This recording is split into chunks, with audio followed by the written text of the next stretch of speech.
बिहार विधानसभा चुनाव से पहले पूर्व डीजीपी बिहार के गुप्तेश्वर पांडे जदयू की ऑफिस पहुंच चुके हैं और जनता दल यूनाइटेड की सदस्यता ले सकते हैं। इस वक्त मुलाकात को लेकर के गुप्तेश्वर पांडे का बयान आया है। गुप्तेश्वर पांडे बोले कि नीतीश से मिलने के लिए मैं आया हूं, मैंने अभी तक चुनाव लड़ने पर कोई फैसला नहीं लिया है।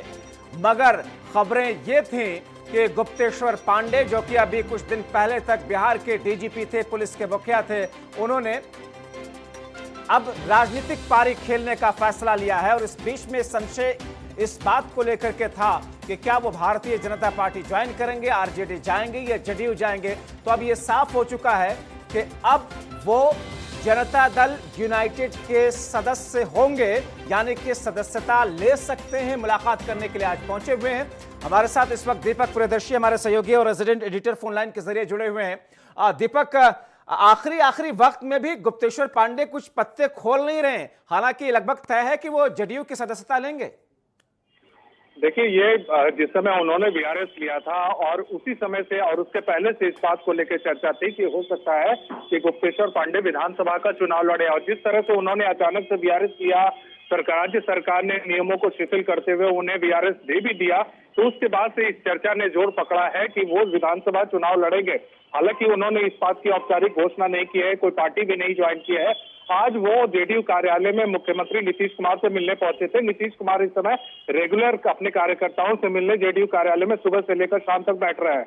गुप्तेश्वर पांडे वहां बैठे, वहां गए और ये कयास लगाए जा रहे थे कि क्या वो ज्वाइन कर सकते हैं, लेकिन वो थोड़ी ही देर बाद वो पार्टी कार्यालय से निकल गए, ये कहते हुए कि मुख्यमंत्री को वो धन्यवाद देने आए थे कि उन्होंने अब डीजीपी के रूप में रहते हुए खुलकर काम करने का मौका दिया है। देखिए, गुप्तेश्वर पांडे की ये तय माना जा रहा है कि वो चुनाव लड़ेंगे, लेकिन औपचारिक रूप से अभी घोषणा नहीं हुई है। और जिस तरह से मुख्यमंत्री की तारीफ, मुख्यमंत्री की प्रशंसा करते हैं, उनके कामकाज के बारे में बोलते हैं और जेडीयू कार्यालय आज पहुंचे, इस बात के संकेत है कि वो चुनाव लड़ सुनने को मिली हैं। और इस बीच में चाहे उनकी मुलाकात हो, उनका वीआरएस लेना हो, और उस वक्त जिस वक्त सुशांत सिंह राजपूत का केस शुरू हुआ था, जिस तरीके से बढ़ चढ़ करके इनकी बयानबाजी सामने आ रही थी, क्या उसी वक्त ये फैसला इन्होंने ले लिया था कि अब मुझे राजनीति में जाना है, इसलिए एक राजनेता के तौर पर उनके बयानों को देखा जा रहा था उसी वक्त जिस वक्त सुशांत सिंह राजपूत के केस में बोल रहे थे?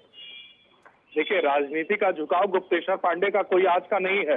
2009 में भी उन्होंने बक्सर, जब लोकसभा चुनाव हो रहा था, उस समय भी उन्होंने वीआरएस लिया था और उस समय भी काफी कयास था कि वो चुनाव लड़ेंगे, लेकिन किसी पार्टी को ज्वाइन नहीं किया और बाद में उन्होंने वीआरएस वापस भी ले लिया। इस बार उन्होंने वीआरएस लिया है, राज्य सरकार ने उसे एक्सेप्ट किया है और पूरी चर्चा है कि वो इस बार चुनाव लड़े। लेकिन जो संकेत मिल रहे हैं, जो इस बात की भी चर्चा है कि हो सकता है कि वाल्मीकि नगर का पार्लियामेंट्री सीट का, लोकसभा सीट की भी सीट खाली है, तो जेडीयू हो सकता है कि उस सीट से भी उनको चुनाव लड़वाए। तो ये चीजें अभी चर्चा में है कि वो पार्लियामेंट्री इलेक्शन लड़ेंगे, यानी कि अभी थोड़ा इंतजार करना होगा कि जदयू ज्वाइन करेंगे, कब ज्वाइन करेंगे, या फिर विधानसभा का चुनाव लड़ेंगे या लोकसभा का उपचुनाव लड़ेंगे। बहुत शुक्रिया फिलहाल दीपक प्रियदर्शी इन तमाम जानकारी के लिए।